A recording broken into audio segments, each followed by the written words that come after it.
Well, hello everybody. This is Mr. Moore and welcome back to Sales Strategies.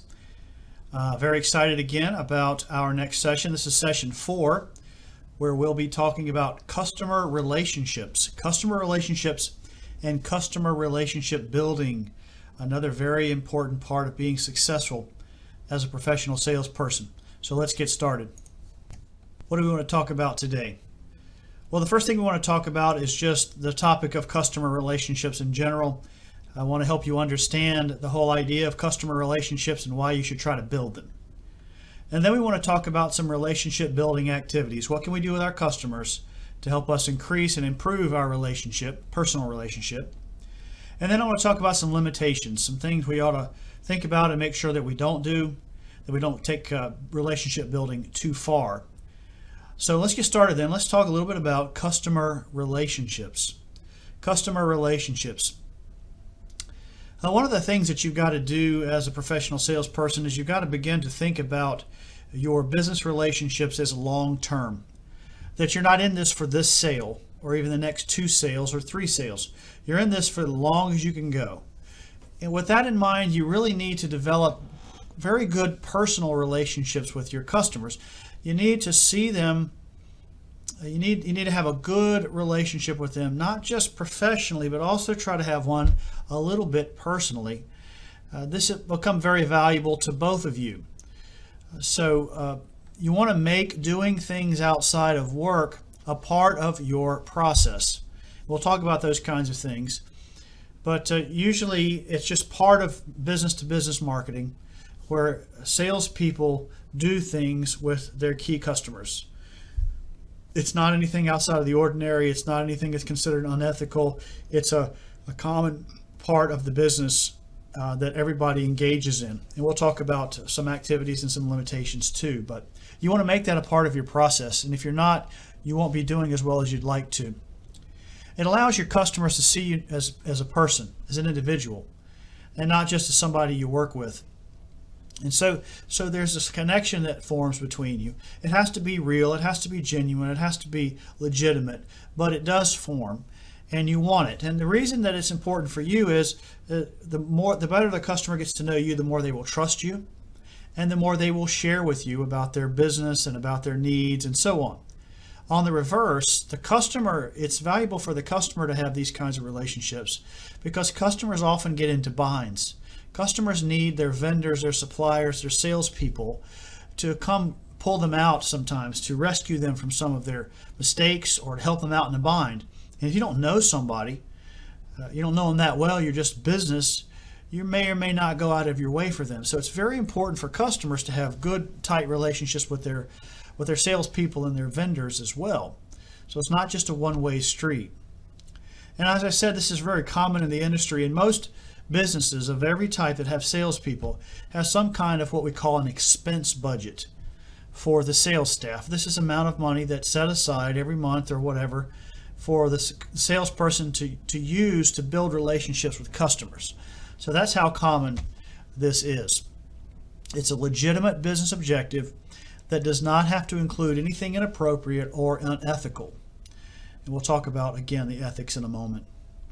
So let's talk about some activities. What kinds of things can you do with your customers? Obviously, you're going to be meeting with your customers. You're going to be having meetings at their offices. You're going to be having conference calls or Zoom calls, talking about various business things. But what are you going to try and do outside of work, outside of the local office, to spend a little time with your customers? Let's look at 3 different types of things that you can do. Now, one of the things that I love to do most is meals. Take a customer to lunch or dinner. Now, I do a lot of lunches. I find lunches to be extremely profitable from a business standpoint. You get the customer outside of their office. Everything's a little bit more relaxed. You have more time. You don't have other people in the office kind of sitting around listening. And just breaking bread with someone, eating with someone is a great way to break the ice and to get to know someone.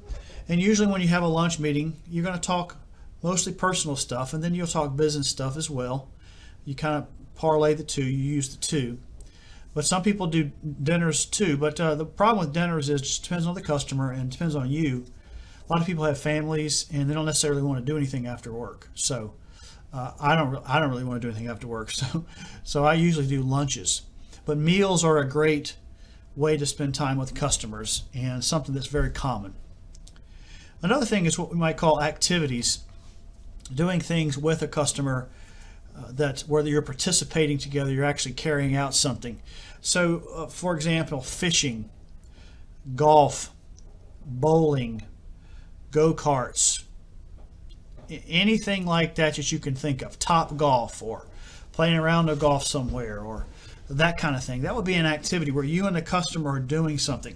I've been on deep sea trips with customers, deep sea fishing a number of times. I live in Charleston, South Carolina, so I do a ton of half-day trips into the Charleston Bay to fish with customers, play golf with customers quite a bit.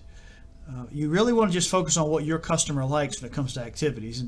And part of your questioning, personal questioning over time with your customer is, what do you like to do in your off time? What are your hobbies? And then if the guy says, hey, I like golf, well, then down the road you keep that and you say, hey, let's go play a round of golf. All right, so you kind of focus again on the customer, but you can do anything that you want to there. And then the final is what I'll call events.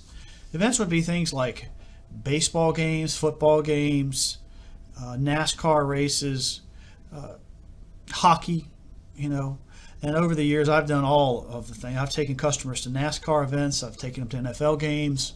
A company I used to work for had season tickets to the Redskins back when they were called the Redskins up in Washington. I've seen Monday Night Football games. Been to pro and amateur baseball. Our company now has box seats, or I don't know if they're box seats, but they're season tickets at the Atlanta Braves that they let us use to take customers to those events. So it's really up to you and your creativity, your interest, and your customer's interest here.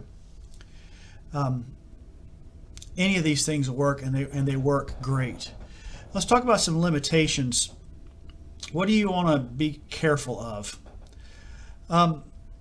Remember that it's never our goal to do anything unethical or illegal. You can't think of this way. You can't approach it this way. You can't. Your goal is simply to get to know your customer better and to allow them to get to know you. You're not trying to buy them off. You're not trying to buy them. You can't think of it like that, and you can't try to do that. That's wrong and illegal. So here are some things to keep in mind to kind of keep you out of trouble in this area, and you can't go too far. First of all, pay attention to your company's rules, your company and your customer's company, and the law. A lot of companies will have rules for their employees, like they'll say you can go to lunch with a vendor, but you have to pay for your own lunch. Or a government employee, they can't go to lunch with you at all. Depending on the government and state, local, or federal, whatever. You have to be very careful with government employees. But I know the company that I work for has a set of stipulations, like we're not to give customers gifts valued more than $25, so like a shirt or a coffee mug or something, but nothing more than that. You just have to keep in mind the law. Never attempt to bribe or unduly influence a customer. Never say something to the effect of, hey, if you can send that business our way, I'm sure we can work out a trip for you, or something like that. Never do that. Never use that language. Never allow that to even enter your mind. It's always about relationship building, and it's never about unnecessary or unethical influence. And then never use this experience against your customer. Never come back after the fact if the customer, you take them to lunch and then they give the order to someone else. Never say, hey, look, I took you to lunch, or I took you fishing. Don't do that, because remember, you're trying to get to know them. You're not trying to buy them off.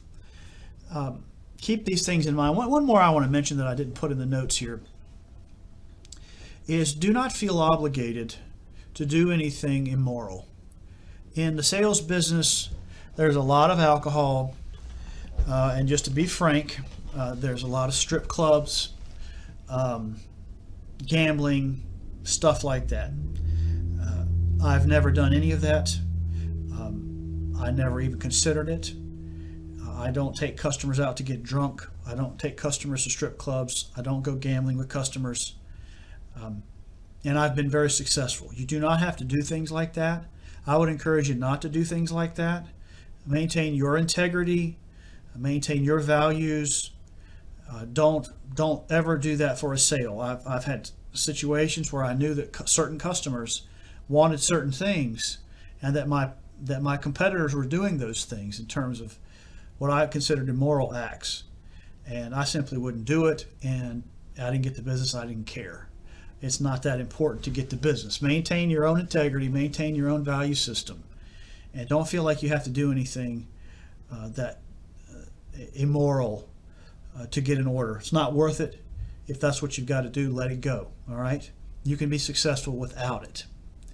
So these are just a few things that I wanted to talk to you about relative to building relationships. You need to spend time doing this, and you need to think about how to do it. And as you get into your own sales career, you'll understand the rules. You'll understand what you do and don't do in your own industry, and you'll develop your own sort of style and approach to it. But it's a very important piece of building a sales career, so I wanted to make sure to cover it. So that is session 4 on relationships, and I hope that you've enjoyed it as I've enjoyed sharing it with you. Have a great day. We look forward to seeing you next time. We're going to talk about the sales call and how you do that, how you're going to carry out a sales call with a customer. So have a great day. Look forward to talking to you again. Bye-bye.